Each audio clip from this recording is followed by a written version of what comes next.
Alright, what's up guys? For today's vlog, mag-check tayo ng fuel consumption. Titingnan natin kung gaano katipid pa rin itong na-remap. Yung dati kasi kaya niya mag 50 plus kilometers per liter. Pero ano yun, full tank method. Kasi kung dito kayo titingin sa sa may panel, hindi yan, hindi accurate. So maya maya mga boss, makikita nyo kung ilang litro yung mailalagay full tank. Sakto kasi blinking siya ngayon.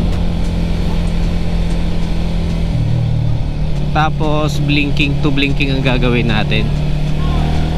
So premium pala yung pinapalagay ko dito mga boss.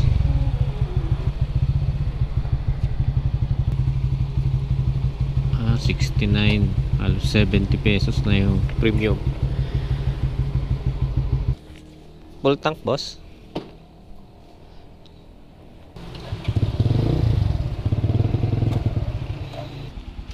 Okay, 230. Sakto ata. 3.29.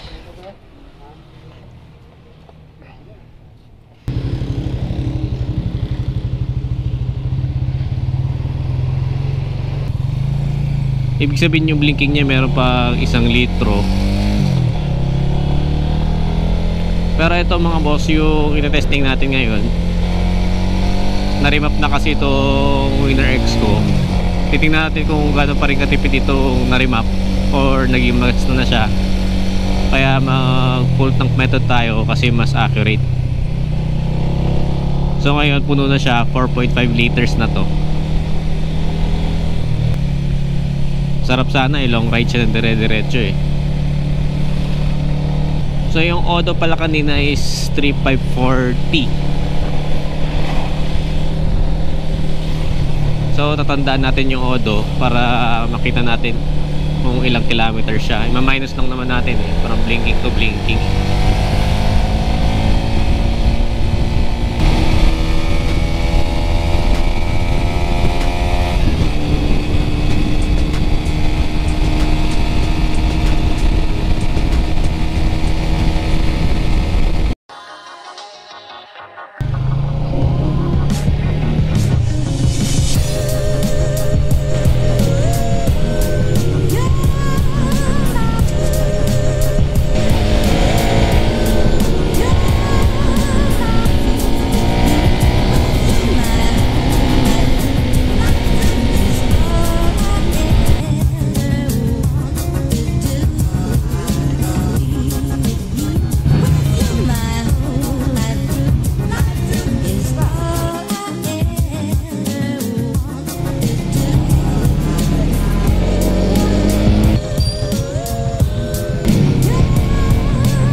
So total third day, yan 3,628.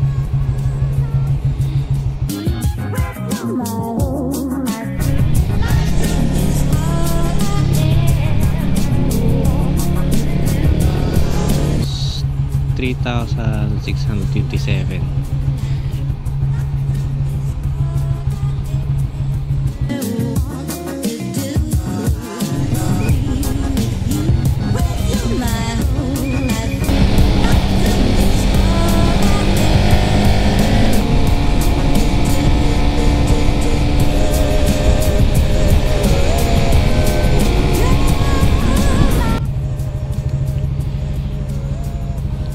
Alright, blinking na siya guys. 3686.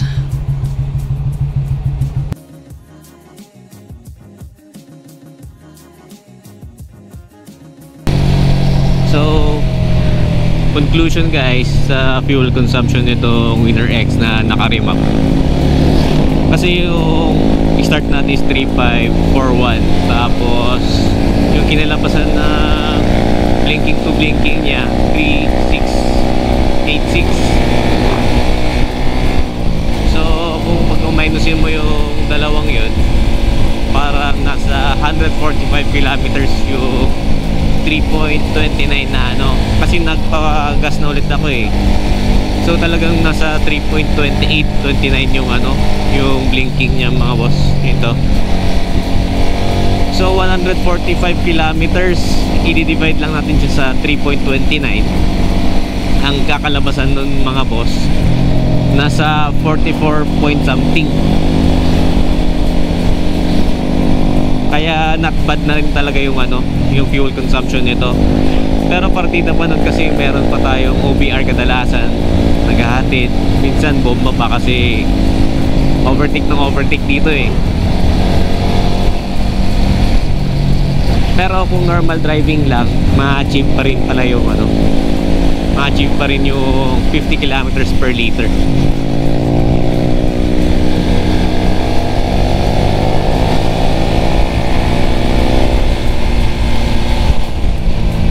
So ibang klase talaga tong ano, itong Winner X pagdating din sa tipid. Matipid talaga, sobrang tipid. Ilang araw ko rin ginamit tong ano eh, itong isang full tank nito. Halos halos comparable naman siya sa ano, sa Honda Beat. Pero sa Honda Beat walang tatalo eh. Ibang klase yung sa may Honda Beat eh.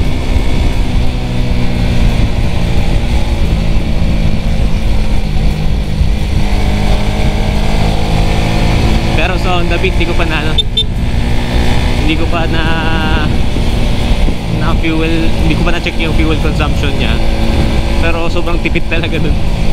Kahit anong gawin ko, talagang no problema ako dun sa ano, fuel consumption ng Beat. Talagang tatak ng Honda talaga itong ano, fuel efficiency na may kasama siyang ano, power kahit papaano. Pero kasi pagdating naman sa kargahan, yes, kargahan, malakas talaga yung Honda. Pero stock to stock sa mga underbone, depende na siya sa driver. Kasi may mapapansin kayo, RFI na na-overtake ka ng Winner X or Sniper, ganyan, iniiwan yung dalawa. Para sa akin, nasa driver na rin yun. Meron kasi yung iba hindi ganun ka biyasa pa. Pero kaya ang main focus natin dito is ito, fuel efficiency. Kasi hindi naman lahat lagi na nagsasagad, nagta-top speed.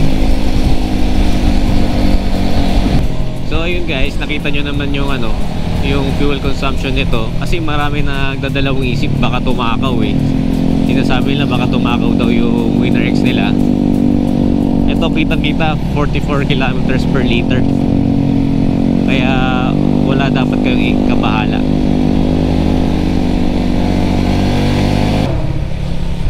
So ayun lang mga boss, salamat sa panonood sa video natin about dito sa fuel consumption. Like and subscribe na lang kayo kung gusto nyo ng updates. Kasi balak ko pa bigyan to ng part 3 about dito sa remap review. So yun lang guys, maraming salamat, bye.